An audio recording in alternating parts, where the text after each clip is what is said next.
Bonsoir, c'est le mois de mars, et si on parlait Dieu au féminin?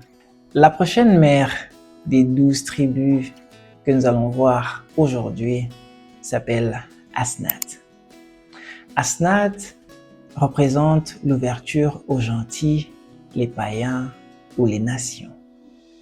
On ne sait pas trop ce que signifie son nom, mais certains érudits pensent ou se mettent d'accord que le nom vient de l'égyptien ancien qui signifie appartenant à la déesse Neth ou encore consacré à Neth, une déesse de sagesse, de création ou encore de la guerre.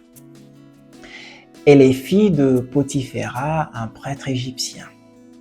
Asnath est mentionné 2 fois nommément dans le livre de la Genèse au chapitre 41, précisément au verset 45, quand Pharaon donne Asnath à Joseph pour femme, et au verset 50, elle est mentionnée comme la mère de Manassé et d'Éphraïm.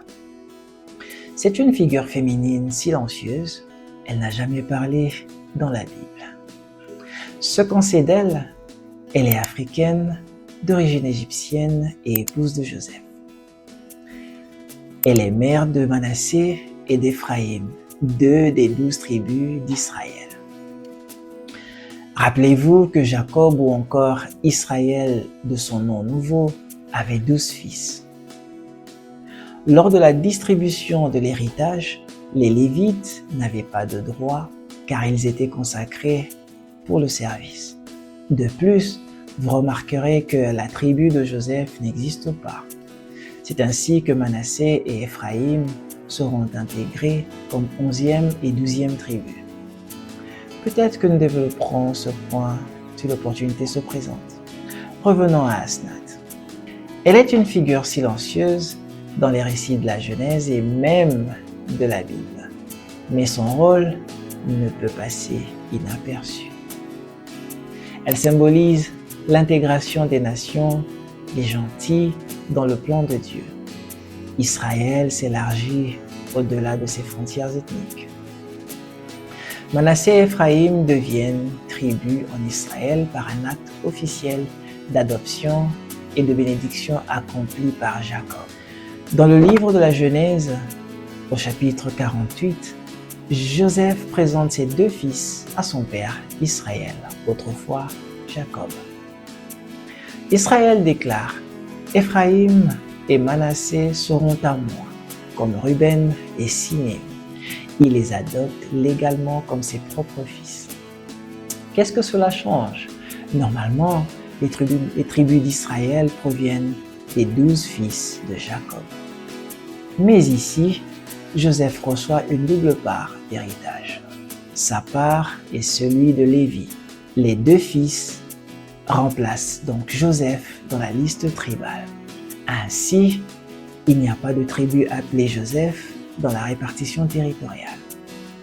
À la place, il y a tribu de Manassé et tribu d'Éphraïm. La tribu de Lévi ne reçoit pas de territoire, elle est consacrée au service sacerdotal. Le nombre 12 est maintenu grâce à la division de l'héritage de Joseph en 2.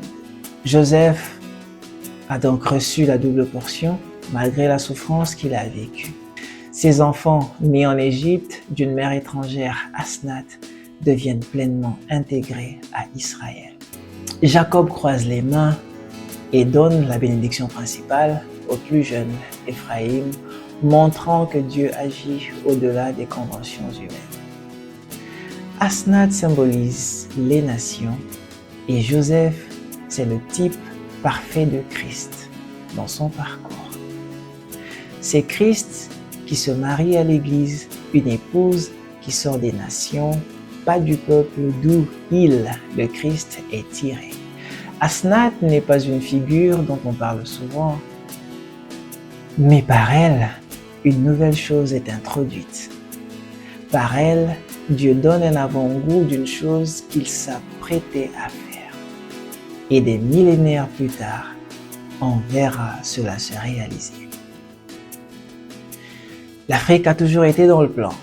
Pour preuve, 2 des 12 tribus ont des patriarches originaires d'Afrique.